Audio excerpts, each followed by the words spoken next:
నమస్తే మీ అన్నపూర్ణ. ఈరోజు మనము గోధుమ రవ్వతోటి ఎర్ర కందిపప్పుతోటి కట్టి పొంగల్ చేసుకుందామండి. మనం రైస్తో కూడా చేసుకుంటారు కదా, పెసరపప్పుతో కూడా చేసుకుంటారు కదా. కొంతమందికి పెసరపప్పు గ్యాస్ ప్రాబ్లం అని మనం కొంచెం తినలేని ఉంటారు కదా, షుగర్ పేషెంట్లు అయినా ఎవరైనా సరే ఈ కట్టి పొంగలి ఈ ఎర్రపప్పు గోధుమ రవ్వతో చేస్తే తినొచ్చండి. డైట్ చేసేవాళ్ళు కూడా. ఇది ఎలా చేయాలో చేసి చూపిస్తాను ఇప్పుడు అండి. స్టవ్ ముట్టించేసి ఒక బాండి పెట్టేసుకొని లైట్ ఫ్రై చేసుకోవాలి.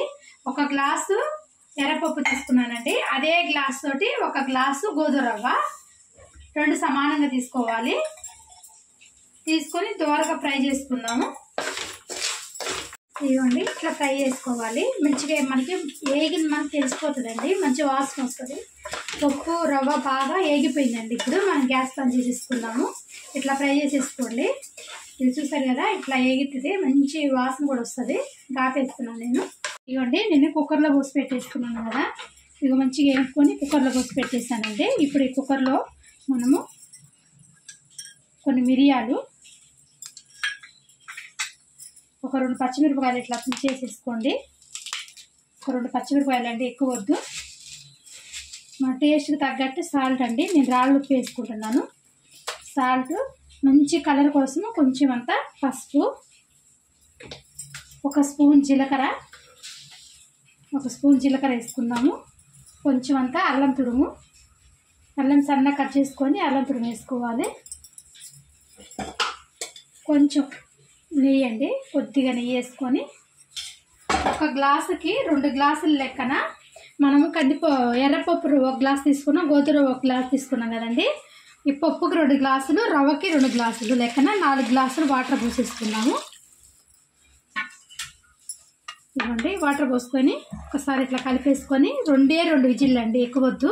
మనకి ఎర్రపప్పు తొందరగా ఉడికిపోతుంది, గోధుమ రవ్వ తొందరగా ఉడికిపోతుంది కాబట్టి 2 విజిల్లు పెట్టేసుకుని ఉడికిచ్చేసుకున్నాము. ఇదిగోండి నేను స్టవ్ మీద కుక్కర్ పెట్టేసుకున్నాను. 2 విజిల్లు వచ్చిన తర్వాత చూపిస్తానండి. ఇదిగోండి 2 విజిల్లు వచ్చింది, ఆపేసాను. గాలి అంతా పోయింది, ఒకసారి చూసుకున్నాము. ఇదిగోండి బాగా ఉడికిపోయింది, చూసారు కదా, మెత్తగా ఉడికిపోయింది. తీసేసుకొని మనం వేడి వాటర్ కలుపుకోవాలి. ఇప్పుడు ఇదిగోండి మెత్తగా ఉడికిపోయింది, పప్పు రవ్వ బాగా ఉడికిపోయిందండి. ఇప్పుడు దీంట్లో మనం వేడి నీళ్ళు కలుపుకోవాలండి. కొంచెం వేడి నీళ్ళు పోసుకొని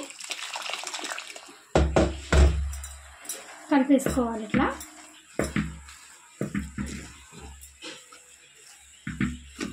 ఇదిగోండి మనకి లూజ్ వచ్చే వరకు వేడి నీళ్ళు వేసి కలిపేసుకోవాలి. చూసారు కదా, ఇవి ఇట్లా.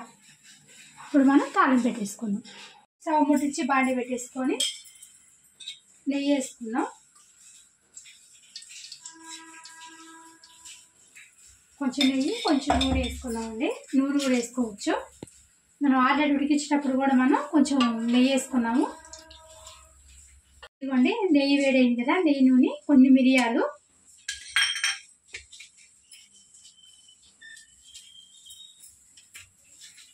ఒక 3 ఎండుమిరపకాయలు,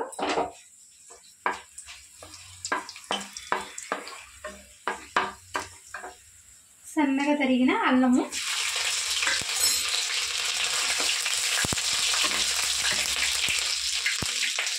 ఒక 3 పచ్చిమిరపకాయలు నేతిలో బాగా ఫ్రై అవుతాయండి, తినడానికి బాగుంటుంది. ఎండుమిరపకాయలు, పచ్చిమిరపకాయలు.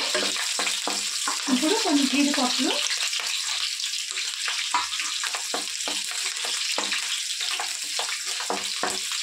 కొంచెం అంతా జీలకర్ర,